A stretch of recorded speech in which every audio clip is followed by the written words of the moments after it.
We used to treat democracy like gravity, one of those things that's just there, reliable, invisible, and permanent. You vote, politicians argue, nothing really happens, and somehow that's the system working. But lately, something feels off. In the US, only about a third of people think democracy is working, and in Europe, satisfaction has been quietly leaking away for years. Maybe people aren't just tired of politicians, maybe they are tired of the whole idea, the gridlock, the corruption, the shouting politicians pretending to be debating. Democracy promised progress, and instead it feels like it delivers paperwork and campaign ads. And history has a pretty uncomfortable pattern here. When people stop believing a system can fix itself, they start looking for someone who will. Someone strong, efficient, and not too concerned with things like transparency or, free speech. So in this video, we are breaking this down into three big things that happen when faith in democracy fades: the cause, the effects, and the outcome. Because once you understand the pattern, the present starts making a terrifying amount of sense. So why do people lose faith in democracy? Because most citizens aren't suddenly dreaming about dictatorship, but I think they are exhausted. And when people get exhausted, they stop believing the system can fix itself. Three forces in particular are driving that exhaustion. Democracy promises that everyone gets a voice, but inequality makes it feel like some people show up with a megaphone. And even in wealthy democracies, the gap keeps widening. Middle class stability eroded, social mobility stalled, and many people feel like the game is lost before they even start playing. You can't expect people to trust a system that doesn't deliver visible stability. When the rent eats the paycheck and opportunity feels inherited instead of earned, democracy stops looking like power to the people. It starts looking more like a subscription service no one can afford anymore. So people aren't rejecting democracy, they are rejecting an economic reality that makes democracy feel like a broken promise. Democracy is great in theory, until it takes 8 years to approve a train station. Politicians promise change, they get elected, and then they realize they are the system. Bills crawl through committees, reforms get stuck in political traffic, and voters watch the same arguments happen every election cycle. Meanwhile, authoritarian governments look efficient. Decisions are made in weeks instead of decades. Of course, that efficiency comes bundled with censorship, surveillance, and people mysteriously disappearing from time to time. But when democracies are stuck buffering, the comparison still stings. So people lose faith not because democracy is bad, but because it's slow, painfully slow, in a world that moves really fast. Politics isn't a conversation anymore. It's a group chat fight that never ends. Social media didn't invent disagreement, but it monetized it. Algorithms reward outrage, not nuance and constructive conversations. We don't share one collective story about reality anymore. We have parallel universes, each with its own villains, heroes, and facts. We live in our own bubbles and immediately fight back when we see another one approaching. When every institution is accused of lying, journalists, scientists, judges, people lose trust in the entire system. And when you don't trust the system, you also stop trusting the idea of democracy itself. When the truth becomes anything that is good for our side, democracy becomes impossible, because democracy needs a shared reality to function. So that's why people are losing faith. But losing faith is only the beginning. The fallout doesn't happen overnight. It unravels slowly, the way a sweater does when you keep pulling one loose thread. And once trust starts slipping, three things almost always follow. The first casualty of fading faith isn't freedom, it's participation. People don't stop voting out of rebellion. They stop because they don't see the point anymore. Elections start to feel like a Netflix reboot.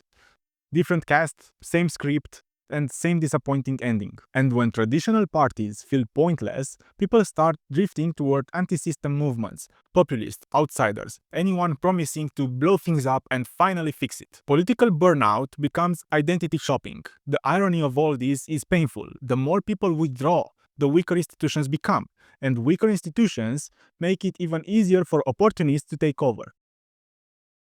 When citizens feel like the system is stuck, they start reaching for shortcuts, specifically leaders who promise to cut through the nonsense and get things done. So this is the classic populist move. Cast yourself as the heroic defender of the real people, paint institutions as corrupt obstacles, then claim the only way forward is to put full power in your hands. And the terrifying thing is that it works, not because people love dictatorships, but because they've stopped believing that democracy can deliver. Strongmen don't rise because democracy fails. They rise because people assume democracy won't even try. This is where the real danger begins, not with tanks, but with indifference. A president threatens the judiciary system. Well, the courts were based anyways. A party manipulates media rules. Whatever, at least they are effective. A leader refuses to concede an election. Maybe the results were suspicious. So this is how it spreads. A norm breaks, nothing happens, then the next break feels more normal than the previous one. Hungary shows us how fast things can go. Temporary emergency measures become permanent rule changes. In the US, behaviors that were once unthinkable started showing on the cable news like weather reports. Democratic erosion is social before it's institutional. When citizens stop defending the principles, the whole thing quietly falls away. And you don't get a dramatic collapse. You get an empty shell that still calls itself a democracy. So, hoping you are not asleep by this point and still watching, I'll safely assume that this video is something you enjoy. So please give it a like so it can scale through this democratic algorithm to more and more people. It actually helps more than you think. Now let's get back and see how democracies die. When people think of democracy collapsing, they imagine something dramatic.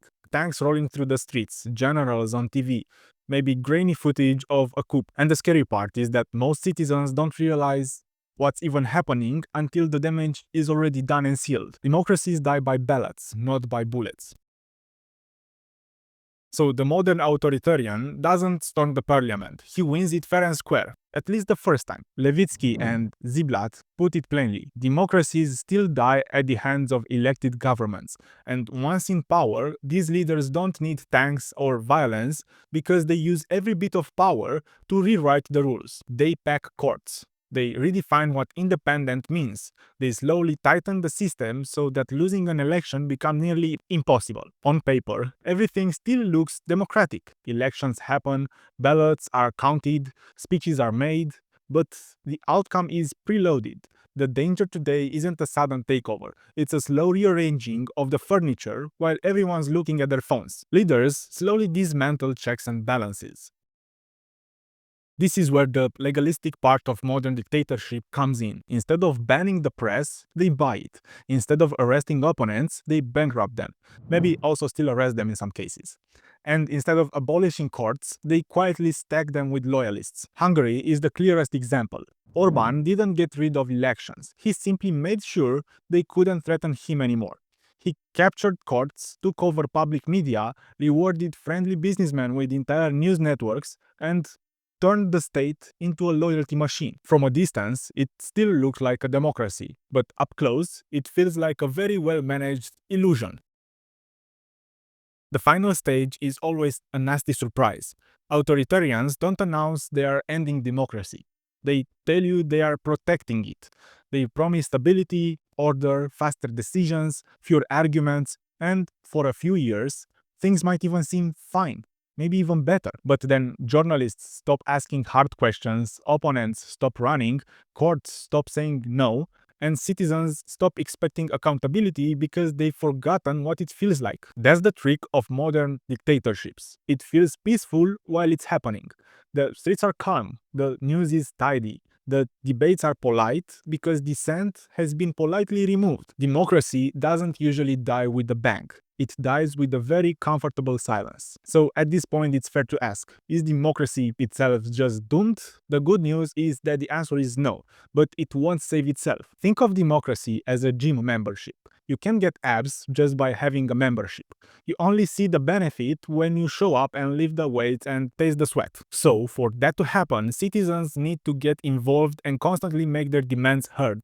Democracy is not built once every 4 years. It should be constantly improved not only by politicians, but also by citizens. Some countries are already trying new things. Citizen assemblies. Random groups of ordinary people have helped solve big issues from climate laws in in France to marriage equality in Ireland. They don't replace politicians. They just remind them that the public is capable of more than complaining on the internet. And then there is political education, the boring, miraculous thing that democracies keep forgetting about. Finland turned media literacy into part of its school system, and suddenly conspiracy theories spread slower than everywhere else.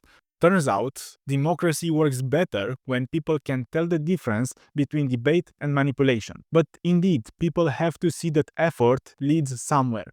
When people work hard and still fall behind, the system starts to feel like a cosmic joke. That's why the most stable democracies aren't the richest. They are the fairest. They tax more, they deliver more, and the citizens feel the trade-off is worth it. And finally, democracies survive when leaders and citizens respect rules they could legally break, not packing courts just because they can, not spreading lies just because it polls well, not refusing to concede just because you're a big baby and losing hurts. So can democracies rebuild trust? Absolutely. But it won't come from some grand national awakening. It will come from millions of small decisions, governments choosing transparency, institutions choosing fairness, and citizens choosing to care even when it's exhausting. So that's that. Hope you enjoyed this video. It was pretty fun to make. If you'd like to see similar stuff in the future, go ahead and subscribe. Thanks, and I'll see you in the next one.